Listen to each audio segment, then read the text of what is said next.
বাড়িতে চাষ করা ধান কিভাবে সেদ্ধ শুকনো করে আমরা চাল তৈরি করি, আজকে সেই ভিডিওটিই তোমাদের মাঝখানে নিয়ে আসলাম। প্রথম থেকে শেষ পর্যন্ত দেখতে থেকো। নমস্কার বন্ধুরা, আমি রত্না। আজকে নিয়ে এসেছি একটা নতুন ব্লগ। আজকের ব্লগে সকলকে অনেক অনেক স্বাগত, অনেক অনেক ভালোবাসা। নিজেদের জমিতে আমরা তো ধান চাষ করি, সেই ধানটাকে কিভাবে সেদ্ধ শুকনো করে নিজেরাই বাড়িতে চাল বানাই সেটাই তোমাদের সঙ্গে আজকে তুলে ধরলাম। আগের দিন আমি ভাপানোর একটা ভিডিও এবং সেদ্ধর কিছুটা ভিডিও দিয়েছি, আজকে পুরো সেদ্ধর ভিডিওটাই তোমাদের সঙ্গে নিয়ে আসলাম। তো দেখো, আগের দিন ধানটা ভাপ দিয়ে এভাবে একটা চৌবাচ্চা তৈরি করে তারপরে ধানটাকে ভিজিয়ে রেখেছিলাম। সেই ধানটা এখন বড় কড়াইতে ভর্তি করে দিলাম, আর ধানটা দুভাগে ভাগ করে রেখেছি, কারণ ওপরের যে ধানটা সেটা এক পাশে রেখেছিলাম আর নিচের ধানটা এক পাশে রেখেছি। তাহলে ওপরের ধানটা আবার নিচেতে দেবো আর নিচের ধানটা ওপরে দেবো, তাহলে ধানের সেদ্ধটা ভালোভাবে এবং সুন্দরভাবে হবে, কম বেশি হওয়ার চান্স থাকবে না। তো এখন আমি খুব সাধারণ এবং সিম্পলভাবে যা করি, যাতে কষ্টটা একটু কম হয়। কষ্ট তো করতে হয়, তার ভেতরেও অনেকটা সাধারণ সহজ পদ্ধতিতে করলে একটু তো কম কষ্ট হয়।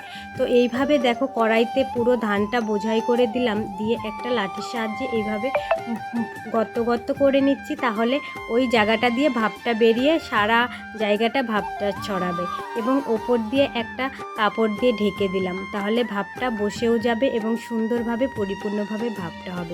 ধান সেদ্ধ করার ক্ষেত্রে অনেকটা সুযোগ সুবিধা নিতে হয়, কারণ যদি সুন্দর সমানভাবে না হয় চালটা ভেঙে যাওয়ার অনেকটা ভয় থাকে। আর বাড়ির ঘরের ধান তৈরি করতে গেলে আমরা তো আর সম্পূর্ণ ব্রয়লার কিংবা মিলের মতন করে করতে পারি না, বাড়িতেই সুন্দরভাবে করি। আর ব্রয়লার চাল আর বাড়িতে সেদ্ধ করা চাল কিন্তু আকাশ পাতাল পার্থক্য।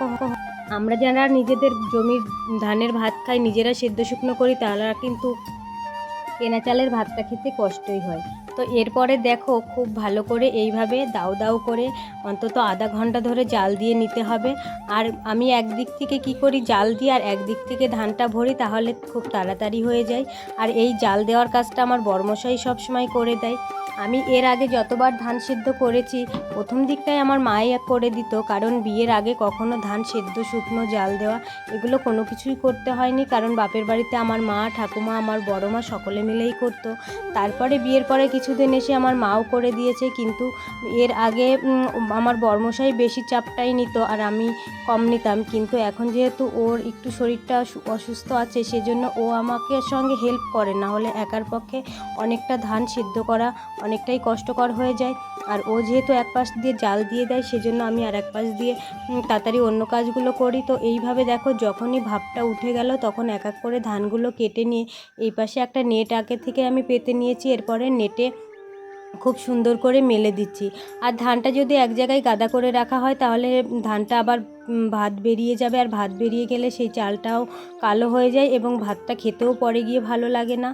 তো ধানটা এইভাবে সম্পূর্ণ 4 কড়াই ধান সেদ্ধ হয়ে যাওয়ার পরে আমি আবার রোদ আসার আগে মেলে দিলাম, কারণ তাহলে ধানটা ঠান্ডা হয়ে যাবে এবং রোদ আস্তে আস্তে সুন্দরভাবে অনেকটা ঝরঝরে হয়ে যাবে।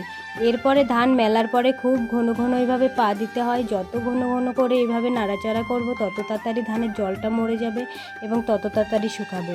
আর ধান শুকানোর ক্ষেত্রে কোনোদিনও এক রোদ্রে ধান শুকাতে হয় না, কারণ 2 রোদ্রে ধান শুকালে তাহলে চালটা খুব ভালো হয়। ধান নাড়াচাড়া এবং উল্টানো পাল্টানো অনেকটাই কাজ থাকে।